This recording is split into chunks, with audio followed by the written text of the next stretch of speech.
আপনি কি কখনো ট্রেডিং করার কথা ভেবেছেন যেদিন যখন আপনার এসএল ভেঙে গিয়েছিল এবং আপনি কম্পিউটার বন্ধ করার সময় নিজেকে বলেছিলেন সম্ভবত এটি আমার দ্বারা নয়, কিন্তু তারপর কাউকে না বলেই পরের দিনই ঠিক আবার আপনি চারটা খুলে ফেললেন।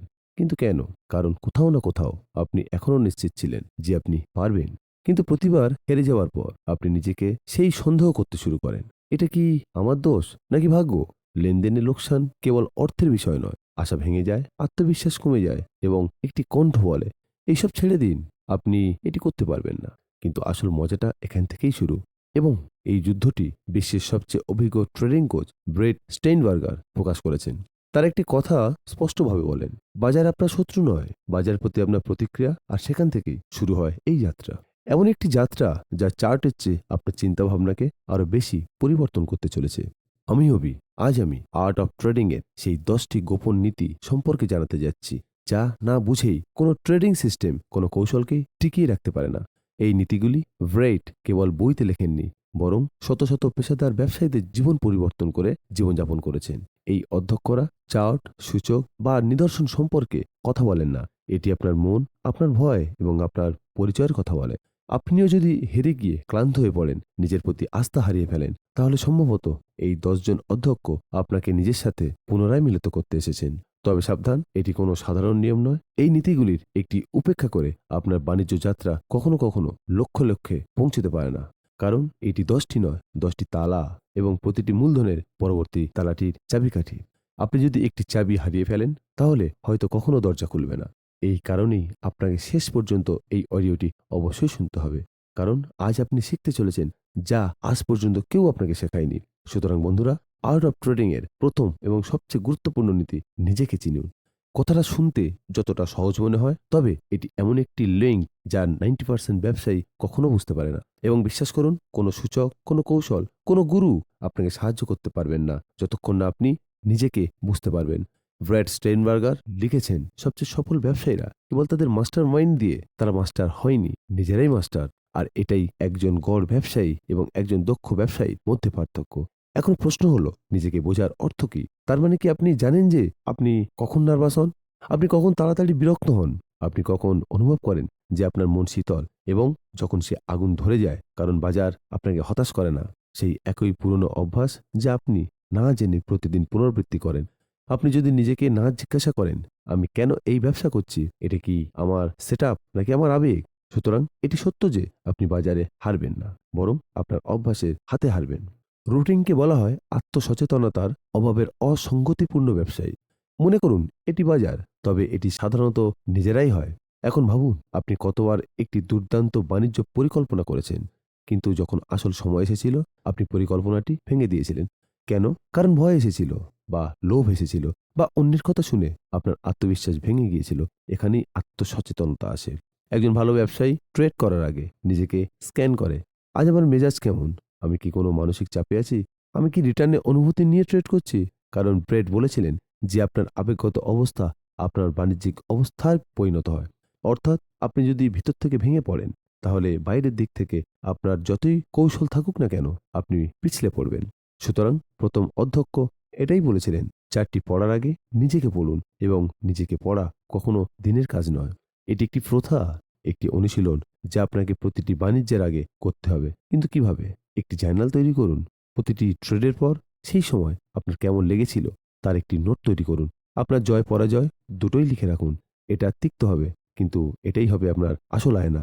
যে ব্যবসায়ীরা তাদের চিন্তাভাবনাগুলি জার্নাল করে, তারা এমন ব্যবসায়ী হয়ে ওঠে, তারা তাদের প্যাটার্নগুলি বোঝে, এবং যারা তাদের নির্দেশনগুলি বুঝতে পারে, কেবল তারাই সেগুলি ভাঙতে পারে।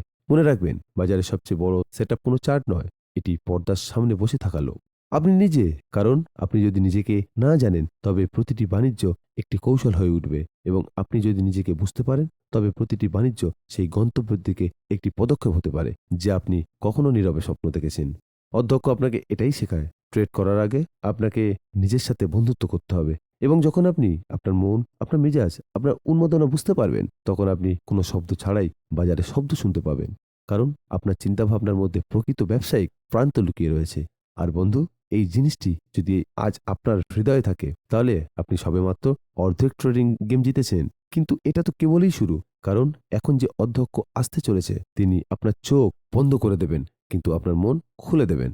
একটি নীতি যা প্রতিটি মানুষের জন্য, যারা প্রতিদিন পিএনএল দেখে নিজের মূল্য পরিমাপ করে। সেই অধ্যক্ষ আপনাকে শিখিয়ে দেবে যে প্রক্রিয়াটি করলে লাভ হবে না লস হবে। তাই তৈরি থাকুন, পরবর্তী অধ্যক্ষ আপনার চিন্তাভাবনা পরিবর্তন করতে পারে। তাই বন্ধুরা, এখন আর্ট অফ ট্রেডিং এর দ্বিতীয় নীতির পালা, যা প্রতিদিন হাজার হাজার ব্যবসায়ীকে ভেঙে দেয়, কিন্তু আসল কারণটা খুব কম মানুষই জানেন। এই অধ্যক্ষ বলেন, গ্রহণ প্রক্রিয়া ফল দেয় না। নিয়ম 1, কোনো ব্যবসায় সামান্য ঝুঁকি নিন। আপনার মোট বিনিয়োগের মাত্র 1% বা 2% নিন, এর বেশি আর কখনো নয়। দ্বিতীয় নিয়মে, আগে থেকে ভাবুন আপনি কোথায় যাবেন। ব্যবসায় প্রবেশের আগে স্টপ লস কোথায় হবে তা স্থির করুন, অর্থাৎ কোনো ভুল হলে কোথায় কাটতে হবে সে সম্পর্কে প্রথমেই ঠিক করুন। নিয়ম 3, সুবিধা সবসময় অসুবিধাজনকের চেয়ে বেশি হওয়া উচিত। প্রতিটি ট্রেডে চেষ্টা করুন যে আপনি যদি 1 টাকার ঝুঁকি নেন তাহলে কমপক্ষে 2 বা 2 টাকা সুবিধা অবশ্যই নিতে হবে। অর্থাৎ একটি ঝুঁকি হলো 2 বা 3টি পুরস্কার। ব্র্যাড বলে, সবসময় ঠিক থাকার দরকার নেই। রাগ হলে আপনাকে কম হারাতে হবে এবং সঠিক হলে আরো বেশি জিততে হবে। অর্থাৎ খেলাটি নির্ভুল নয়, বরং ভারসাম্যের। এখন সেই আবেগময় ফাঁদের পুনরুদ্ধার বাণিজ্য সম্পর্কে কথা বলা যাক। অর্থাৎ আপনি লোকসান করেছেন, এখন আপনি পরিমাণ দ্বিগুণ করে পরবর্তী ব্যবসায় ঝাঁপিয়ে পড়বেন। এখন আমাদের আবার চিন্তা করতে হবে, কিন্তু সেই সময়ের ঝুঁকি ব্যবস্থাপনার মৃত্যু হয় এবং জুয়া খেলা শুরু হয়ে যায়। ব্রেট এটিকে মনস্তাত্ত্বিক ধ্বংস বলে অভিহিত করেছেন। তারা বলে যে ঝুঁকি পরিচালনা করা ভয়ের বিষয় নয়, এটি মনের একটি স্থিতিশীল অবস্থা বজায় রাখার বিষয়, যাতে আপনি বুদ্ধিমানের মতো ব্যবসা চালিয়ে যেতে পারেন। অর্থাৎ ঝুঁকি ব্যবস্থাপনার অর্থ এই নয় যে আপনি ভীতু, বরং এর অর্থ হলো যে আপনি দীর্ঘ সময়ের জন্য খেলায় থাকার পরিকল্পনা করেছেন, এবং যে খেলোয়াড় দীর্ঘ সময় ধরে মাঠে থাকে সে জিতে যায়। ব্যাটিং ধীর হলেও উইকেট পড়ে না। ব্যবসায়ের ক্ষেত্রে ঠিক একই কথা। ক্ষতি নিয়ন্ত্রণ থাকলেই বড় অঙ্কের অর্থ উপার্জন করা হয়, যখন আপনি চক্রবৃদ্ধি করেন এবং চক্রবৃদ্ধি করতে থাকেন। এই কারণেই বন্ধুরা, ঝুঁকি ব্যবস্থাপনাকে কৌশল হিসেবে বিবেচনা করবেন না, এইটিকে আপনার জীবনের সুরক্ষা হিসেবে বিবেচনা করুন। ব্র্যাড স্টেইনবেগার বলেছেন যে আপনি যদি এখন থেকে 10 বছর পরে এই ব্যবসায় থাকতে চান, তবে আপনাকে অবশ্যই ঝুঁকি পরিচালনায় প্রেমে পড়তে হবে, এবং এটি শেষ লাইন যা আপনাকে গড় ব্যবসায়ী থেকে অভিজাত ব্যবসায়ীর কাছে নিয়ে যাবে। কিন্তু মনে রাখবেন, সপ্তম অধ্যক্ষ একা কিছুই করতে পারবেন না যদি আপনার ভিতরে সেই রুগী না থাকে যা পরবর্তী অধ্যক্ষে আসতে চলেছে। প্রিন্সিপাল 7, ধৈর্য লুকানো লাভের সমান, কারণ বাজার যতটা অপেক্ষা করে ততটাই আপনাকে পুরস্কৃত করে। পরের বার আমরা জানতে পারব যে অপেক্ষার শক্তি লক্ষ লক্ষ ব্যবসায়ীকে কোটি কোটি টাকার বিজয়ী করে তোলে। সুতরাং বন্ধুরা, আপনি সম্ভবত শুনেছেন যে ব্যবসায়ের সাফল্য 90% অপেক্ষা এবং 10% কর্ম, কিন্তু এটা শুধু কথার কথা নয়, বাস্তবতা। এবং ব্রাইট স্টোয়েনবার্গার বারবার এটাই বলে এসেছে, যারা বেশি কাজ করে তারা সেরা ব্যবসায়ী নয়, বরং যারা বেশি অপেক্ষা করে এবং সঠিকভাবে কাজ করে তারা সেরা ব্যবসায়ী। ভাবুন, বাজার প্রতিদিন কেমন চলছে, কিন্তু এটা কি প্রতিদিন হয়? না। প্রতির বিচ্ছেদেই কি সঠিক? না। কিন্তু আমরা এখনো প্রতিদিন পদক্ষেপ নিতে চাই। কেন? কারণ আমার ধৈর্য নেই। ব্রেট লিখেছেন, অধৈর্য হলো কর ব্যবসায়ীরা অতিরিক্ত আত্মবিশ্বাসের জন্য অর্থ প্রদান করে। অর্থাৎ আপনি যত তাড়াহুড়ো করবেন, বাজার আপনার কাছ থেকে তত বেশি কর নেবে, ঠিক হারানোর মতো। এখন মনোযোগ দিয়ে শুনুন। যখন কোনো প্রবণতা থাকে না, যখন কোনো স্পষ্ট সেটআপ থাকে না, যখন আপনার মন অস্থির থাকে, তখন ট্রেডিং মানে লোকসানকে আমন্ত্রণ জানানো। একে রুটিন বলা হয়। সবচেয়ে লাভজনক ব্যবসায় সমষ্টি হলো যেগুলি আপনি গ্রহণ করেন না। ভাবুন, আপনি কতবার ফোমোতে গেছেন এবং আপনি একটি অদ্ভুত ব্যবসা করেছেন এবং তারপর তার জন্য অনুশোচনা করেছেন। এখন নিজেকে জিজ্ঞাসা করুন, আমার নজরদারির তালিকায় গুণগত মান বা পরিমাণ কি আছে? আমি কি ব্যবসা করার আগে শান্তভাবে বসতে পারি? আমি কি বাজারের ডাক না আসা পর্যন্ত অপেক্ষা করতে পারি? এই প্রশ্নগুলি আপনাকে ধৈর্য শক্তি সম্বন্ধে ব্যাখ্যা করে।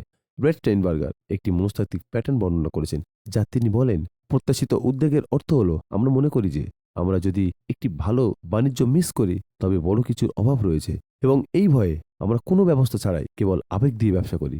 কিন্তু রুটিন হলো বাজার, পুরস্কার, শৃঙ্খলা, হতাশ নয়। যদি আপনি প্রতিবার প্রবেশ করার সময় নিজেকে এই 3টি প্রশ্ন জিজ্ঞাসা করেন, এটি কি আমার সিস্টেম অনুযায়ী একটি ট্রেড? আমি কি সম্পূর্ণভাবে শান্ত? আমি কি এটা মিস করব?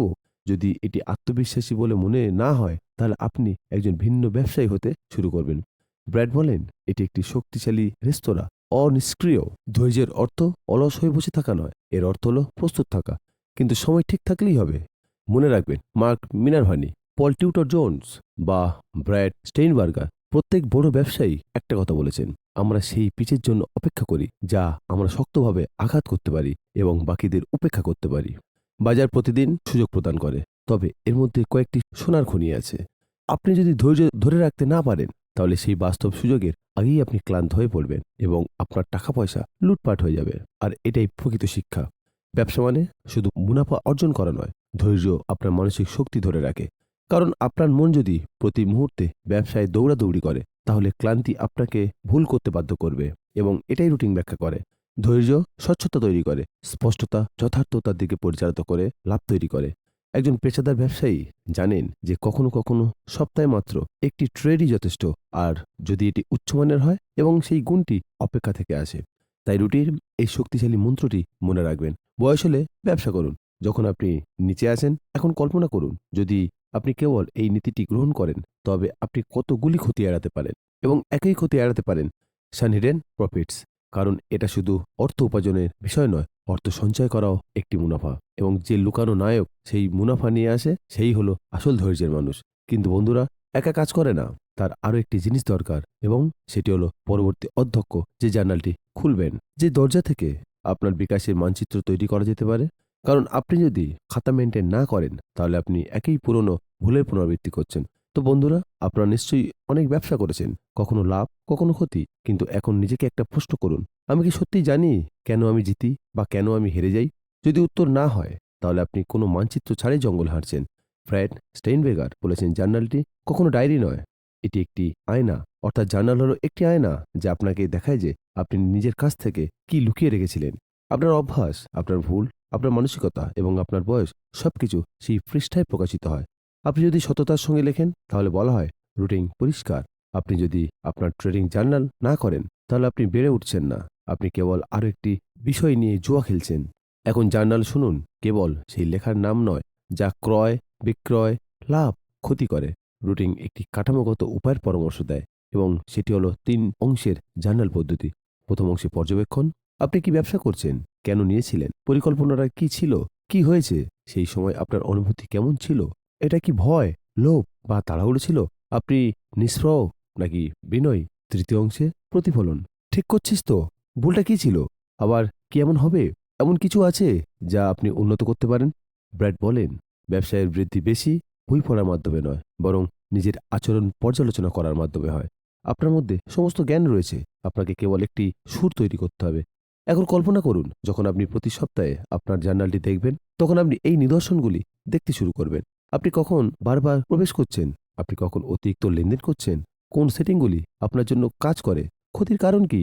এই তথ্যই আসল শিক্ষক। রুটিন এটিকে আপনার ব্যক্তিগত ট্রেডিং অ্যালগোরিদম বলে। অর্থাৎ প্রত্যেক ব্যবসায়ীকে নিজেই কোড করতে হবে, এবং সেই কোডিংটি জার্নাল থেকে। এখন এটা সত্যি যে অনেক ব্যবসায়ী জার্নাল তৈরি করে না, কারণ তারা ভয় পায়, কারণ তাদের নিজেদেরই এরই মোকাবিলা করতে হবে। কিন্তু রুটিন বলে যে সবচেয়ে সফল ব্যবসায়ীরা সবচেয়ে বেশি আত্মসচেতন, এবং আত্মসচেতনতা পর্যবেক্ষণ এবং ডকুমেন্টেশন থেকে আসে। অর্থাৎ লিখুন, ভাবুন, পুনরাবৃত্তি করুন, এবং প্রতি সপ্তাহে 1% ভালো হয়ে উঠুন। ব্র্যাড একটি শক্তিশালী লাইন লেখেন, আপনার ট্রেডিং জার্নাল হলো আপনার সম্পদের নীল নকশা। এখন প্রশ্ন হলো, আপনি কি আপনার সাফল্যের একটি নীল নকশা তৈরি করেছেন, নাকি এখনো কেবল চারটি দিকে তাকিয়ে নিজের মনোবিজ্ঞানকে উপেক্ষা করছেন? মনে রাখবেন, ঝুঁকি ব্যবস্থাপনা আপনাকে রক্ষা করে, ধৈর্য আপনাকে সুযোগ দেয়, কিন্তু জার্নালিং আপনাকে একজন পেশাদার করে তোলে। কারণ যে ব্যক্তি প্রতিদিন নিজেকে বিশ্লেষণ করে, তাকে কেউ থামাতে পারে না। এবং এখন যেহেতু আপনি জার্নাল তৈরি করেছেন, এখন আপনি পরবর্তী অধ্যক্ষের জন্য প্রস্তুত, যা সম্ভবত সবচেয়ে কম কথিত, কিন্তু সবচেয়ে বড় পার্থক্য হলো নিজের মধ্যে। তাই বন্ধুরা, এখন আমরা সেই দ্বারে পৌঁছে গেছি যেখান থেকে আসল ব্যবসা শুরু হয়। আপনি হয়তো ভেবেছেন যে লেনদেন শুরু হয় একটি চার্ট দিয়ে, বা অর্থ দিয়ে, অথবা একটি নতুন কৌশল দিয়ে। কিন্তু আসল ব্যবসা শুরু হয় সেখানে যেখানে ব্যক্তি নিজেকে দেখতে শুরু করে। এই শেষ নীতিটি আমাদের মনে করিয়ে দেয় যে আমরা আসলে নিজেরাই ব্যবসা করছি, বাজার নয়। ব্র্যাড স্টেইনবার্গার বলেন, বাজার ব্যবসায়ীদের খেলাপি করে না, ব্যবসায়ীরা নিজেদের পরাজিত করে। আর এই লাইনটা শোনার পর আমার গা শিউরে ওঠে, কারণ এই লাইনটা সত্য নয়, এটি একটি আয়না। যে আয়নাটি আমাদের দেখায় যে আমরা প্রায়শই কি থেকে পালিয়ে যাই: আমাদের নিজস্ব মনোবিজ্ঞান, আমাদের নিজস্ব আবেগ, আমাদের নিজস্ব সিদ্ধান্ত। অনেকে দিন রাত ব্যবসা করে, পদ্ধতি পরিবর্তন করে, সময়ের ফ্রেম পরিবর্তন করে, দালাল পরিবর্তন করে, কিন্তু কখনো নিজেকে পরিবর্তন করে না। তারা বুঝতে পারে না যে একজন ব্যক্তি নিজেকে না জিতলে সে কোনো বাজারে জিততে পারে না। এই শব্দটি যতটা সহজ শোনাচ্ছে, ততটাই গভীর। এখানে আপনি ট্রেডিংকে একটি অনুশীলন হিসেবে বুঝতে শুরু করেন, কোনো খেলা হিসেবে নয়। যেখানে আপনি আপনার পরাজয়ের জন্য বাজারকে দোষ দেবেন না, বরং নিজেকে প্রশ্ন করবেন, আমি কি লোভী? আমি কি তাড়াহুড়ো করছি? নিজের আবেগকে নিয়ন্ত্রণ করতে পারছিলাম না? এবং যখন আপনি এই প্রশ্নগুলি থেকে পালিয়ে যাওয়া বন্ধ করেন, তখন আসল যাত্রা শুরু হয়। রুটিং বলে যে সেটা ব্যবসায়ীরা সবচেয়ে বুদ্ধিমান নয়, সর্বাধিক আত্মসচেতনতা দিন। এখন কল্পনা করুন, প্রতিবার আপনি যখনই হেরেছেন, সেটা কি কখনো কৌশলের কারণে হয়েছে, নাকি আপনার তাড়াহুড়ো, ভয় বা অতিরিক্ত আত্মবিশ্বাসের কারণে? যতক্ষণ না আপনি নিজেকে সংযম করতে শিখেছেন, ততক্ষণ আপনার প্রতিবার একটি নতুন অজুহাতের প্রয়োজন হবে। বাজার ভুল ছিল, খবর এসেছিল, দালালি ধীর ছিল। কিন্তু ব্র্যাড বলেছেন যে এই সমস্ত অজুহাত এবং যে অজুহাত তৈরি করে সে কখনোই পেশাদার হয় না। একজন পেশাদার ব্যবসায়ী হলেন সেই ব্যক্তি যিনি ক্ষতির পরেও নিজেকে প্রশ্ন করেন, আমি কি শিখেছি? যে লাভের পরেও গর্ব করে না, কিন্তু দেখে যে এটি ভাগ্য নয়। আত্মসম্মানের অর্থ হলো আপনি প্রতিদিন নিজেকে কিছুটা উন্নত করুন। ব্যবসা মানে শুধু টাকা পয়সা নয়, এটি একটি চরিত্র পরীক্ষা। কারণ এখানে কোনো বস নেই, কোনো টাইমার নেই, কোনো লক্ষ্য নেই, শুধু আপনি আর আপনার চিন্তাভাবনা। এবং এটাই এই খেলাটিকে সবচেয়ে কঠিন করে তোলে। এবং সবচেয়ে সুন্দর ব্রেড লিখেছেন, স্বার্থপরতা হলো বাণিজ্যের শেষ, এটাই আসল গুরুর শুরু। আর যখন আপনি এই পথে হাঁটতে শুরু করবেন, তখন প্রতিটি ক্ষতি আপনাকে পড়ে যেতে বাধ্য করবে না। আপনি প্রতিদিন আরো ভালো সিদ্ধান্ত নেবেন। প্রতিটি ট্রেডের পরে ভাবুন এবং প্রতি সপ্তাহে নিজেকে কিছুটা শক্তিশালী করুন। তারপর বলা হয়, যে ব্যক্তি নিজে জিতেছে, বাজারও হেরেছে। তাই ধরে নেবেন না যে আপনি মাত্র 10টি জিনিস শিখেছেন। আপনি সেই চিন্তাভাবনাটি শিখেছেন যা একজন ব্যবসায়ীকে সাধারণ থেকে অসাধারণ করে তোলে। এবং আপনি যদি আপনার হৃদয় দিয়ে শোনেন, তবে আপনি এখন কেবল বাজার নয়, নিজের থেকেও কিভাবে বাণিজ্য করতে হয় তা জানেন। কারণ বাণিজ্যের সবচেয়ে বড় জয় অর্থ নয়, এটি নিজের উপর বিজয়। তাই বন্ধুরা, এটি ছিল আর্ট অফ ট্রেডিং এর গোপন নীতি। আপনি যদি এটিকে সঠিক উপায়ে গ্রহণ করেন, তবে ট্রেডিং আপনার জন্য একটি দায়িত্ব হয়ে উঠবে। নিজেকে প্রতিদিন উন্নত করার জন্য মনে রাখবেন, ব্যবসায় জেতার উপায় চার্টের মধ্য দিয়ে যায় না, বরং আপনার চিন্তা ভাবনার মধ্য দিয়ে যায়। আপনি যদি এই নীতিগুলোকে সত্যিই গুরুত্বের সঙ্গে নেন, তাহলে আপনি কেবল লাভই পাবেন না, একজন পেশাদার ব্যবসায়ীর চিন্তাভাবনা, ধৈর্য, শৃঙ্খলা এবং আত্মবিশ্বাসও পাবেন। যারা ভাবেন আমি বড় কিছু করতে চাই, তার কাছে এই অধ্যক্ষ কেবল একটি ভিডিও নয়, একটি গাইড। আর এই ভিডিওটি যদি আপনাকে একটু অনুভব করায়, কিছু শেখায়, ভেতর থেকে নাড়া দেয়, তাহলে আপনাকে অবশ্যই একটি কাজ করতে হবে। আপনার বন্ধুদের সাথে শেয়ার করুন যারা ব্যবসায়ের ব্যাপারে সিরিয়াস, এবং নিচে মন্তব্য করে বলুন কোন অধ্যক্ষ আপনার হৃদয়কে সবচেয়ে বেশি স্পর্শ করেছেন। এবং হ্যাঁ, এই ধরনের শক্তিশালী এবং প্রকৃত ব্যবসায়িক মানসিকতার বিষয়বস্তুর জন্য চ্যানেলটিকে অবশ্যই সাবস্ক্রাইব করতে ভুলবেন না। কারণ পরবর্তী ভিডিওতে আমরা আপনাকে এমন জিনিসগুলি নিয়ে আসবো যা আজকের বিশ্বে খুব কমই কোনো ব্যবসায়ী আপনাকে সত্য বলে। পরবর্তী ভিডিওতে দেখা হবে, যেখানে আমরা একসাথে আর স্মার্ট, তীক্ষ্ণ এবং শক্তিশালী ব্যবসায়ী নিয়ে কিছু আলোচনা করব। ততদিন পর্যন্ত ভালো থাকুন, সুস্থ থাকুন আর শুনতে থাকুন অডিয়াস। ধন্যবাদ।